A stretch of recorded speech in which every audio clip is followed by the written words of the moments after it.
जानिसार के अगले एपिसोड में आप देखने वाले हैं कि दुआ को बहुत जल्द इस बात का एहसास होने वाला है कि फराज ने उसे कितना बड़ा धोखा दिया है। फराज दुआ को अपने दोस्त के घर पर ले जाएगा और उसे मशरूम में एक नशा आवर दवा पिलाकर बेहोश कर देगा ताकि अपना गलत मकसद वो पूरा कर सके। दुआ तो ये समझ रही थी कि वो फराज की माँ से मिलने के लिए जा रही है, लेकिन उसके वहमो गुमान में भी ये बात नहीं थी कि फराज इस तरह से उसके साथ धोखा करके उसकी जिंदगी को तबाह करने वाला है। और दुआ के साथ ये काम करने वाला कोई और नहीं बल्कि उसका होने वाला बहनोई है। फराज दुआ को धोखा देने और अपने मकसद पूरा करने के बाद दुआ को वहीं बेयारो मददगार छोड़कर अपने घर वापस चला जाएगा और अपने सर पर दूल्हे का सेहरा सजाकर फराज की बहन फिजा के घर बारात लेकर पहुंच जाएगा। दूसरी तरफ दुआ और फिजा को ब्यूटी पार्लर से लेने के लिए जब उसके बाप असलम साहब जाएंगे तो उसे पता चलेगा कि वहां पर फिजा तो मौजूद है, लेकिन दुआ वहां से 2 घंटे पहले ही गायब हो चुकी है। वो दुआ के इस तरह से गायब हो जाने की वजह से न सिर्फ बहुत ज्यादा परेशान होंगे बल्कि दुआ की क्लास फेलो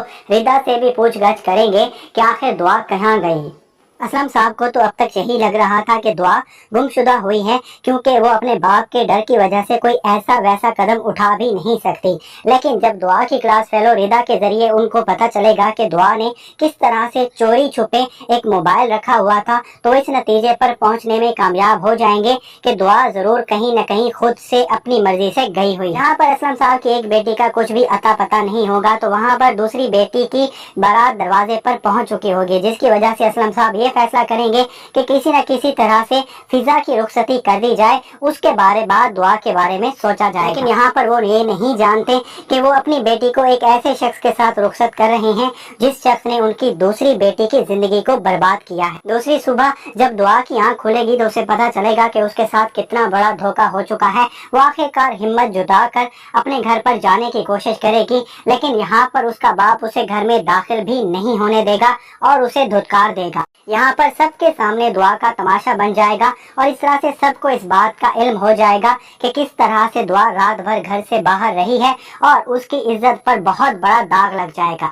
जिस शख्स के साथ दुआ सारी जिंदगी गुजारने के हसीन ख्वाब देख रही थी, उसी शख्स ने दुआ के पांव तले से जमीन ही खींच। लेकिन यहाँ पर दुआ की मदद करने वाला कोई भी शख्स नहीं होगा, उसकी माँ भी दुआ की हेल्प नहीं कर पाएगी और यहाँ पर नौशरवान को तो इल्म भी नहीं होगा कि दुआ के ऊपर कितनी बड़ी क़यामत बीत चुकी है। जिस रात दुआ के साथ ये हादसा होने वाला है, उसी रात नौशरवान पर भी कातलाना हमले की कोशिश की जाएगी, जिसमें नौशरवान बहुत ज्यादा जख्मी हो जाएगा, लेकिन उसकी जान बच जाएगी। नौशरवान के जख्मी होने की वजह से जहां पर उसके सारे घर वाले उसकी अयादत के लिए अस्पताल में आएंगे, तो वहां पर कशमाला भी आएगी। कशमाला नौशरवान की जिंदगी को लेकर तो फिक्रमंद होगी, लेकिन नौशरवान को जब होश आएगा तो उसके मुंह से एक ही लफ्ज निकलेगा, वो होगा दुआ। यहाँ पर कशमाला को यकीन होने वाला है कि नौशरवान की जिंदगी में कोई और मौजूद है जिसके होते हुए कभी भी कशमाला को उसका असल मकाम नहीं मिलने वाला। नाज़रीन, ये थी आज की वीडियो। अगर आपको हमारी वीडियो अच्छी लगी हो तो हमारी वीडियो को जरूर लाइक कीजिएगा और हमारे चैनल को जरूर सब्सक्राइब कीजिएगा।